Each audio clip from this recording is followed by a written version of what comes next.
2 दिन के बाद रमजान शुरू। वो लड़का जलसा में सुना था कि जो रोजेदार को जो गिलास पानी पिलाएगा अल्लाह ताला हौज़े कौसर से पिलाएगा। 2 दिन के बाद रोजा शुरू हो गया।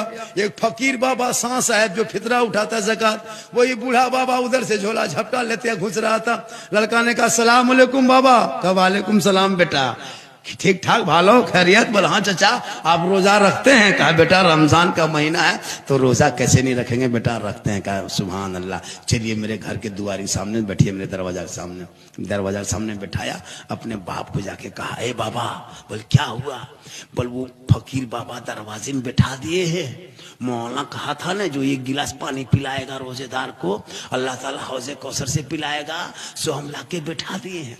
दोनों बाप बेटा जल्दी से उठा, चपाकल के पास गया, बड़ा गिलास लिया और चढ़ा के भरा पानी भर के निकला। बोला सांस है फकीर बाबा बिस्मिल्लाह करके पीजिए। कहा हम रोजा रखते हैं बेटा। कहा मौलाना ने रोजेदार ही को कहा है, रोजेदार ही को कहा है, पीना होगा। बोल नहीं बेटा हम रोजा रखते हैं। कहा मौलाना ज्यादा नहीं जानते हैं।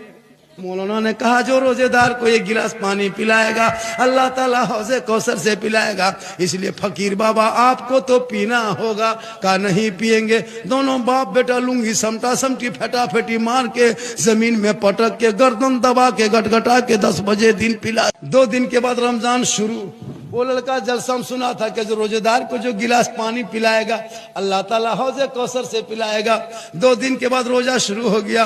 एक फकीर बाबा सांस साहब जो फितरा उठाता ज़कात, वही बूढ़ा बाबा उधर से झोला झपटा लेते घुस रहा था। लड़का ने कहा सलाम अलैकुम बाबा। कहा वालेकुम सलाम बेटा, ठीक ठाक भालो खैरियत? बोला हाँ चाचा, आप रोजा रखते हैं? कहा बेटा रमजान का महीना है तो रोजा कैसे नहीं रखेंगे बेटा, रखते हैं। कहा सुभान अल्लाह, चलिए मेरे घर के दुआरी सामने बैठिए, मेरे दरवाजा के सामने बैठाया। अपने बाप को जाके कहा ए बाबा। बोल क्या हुआ? बोल वो फकीर बाबा दरवाजे में बैठा दिए है, मौलाना कहा था ना जो एक गिलास पानी पिलाएगा रोजेदार को अल्लाह ताला हौज़े कौसर से पिलाएगा, सो हम लाके बैठा दिए हैं। दोनों बाप बेटा जल्दी से उठा, चपाकल के पास गया, बड़ा गिलास लिया और चढ़ा के भरा पानी भर के निकला। बोला सांस है फकीर बाबा बिस्मिल्लाह करके पीजिए। कहा हम रोजा रखते हैं बेटा। कहा मौलाना ने रोजेदार ही को कहा है, रोजेदार ही को कहा है, पीना होगा। बोल नहीं बेटा हम रोजा रखते हैं। कहा मौलाना ज्यादा नहीं जानते हैं। मौलाना ने कहा जो रोजेदार को एक गिलास पानी पिलाएगा अल्लाह ताला हौज़े कौसर से पिलाएगा, इसलिए फकीर बाबा आपको तो पीना होगा। कहा नहीं पिएंगे। दोनों बाप बेटा लुंगी समटा समटी फटाफटी मार के जमीन में पटक के गर्दन दबा के गटगटा के 10 बजे दिन पिला।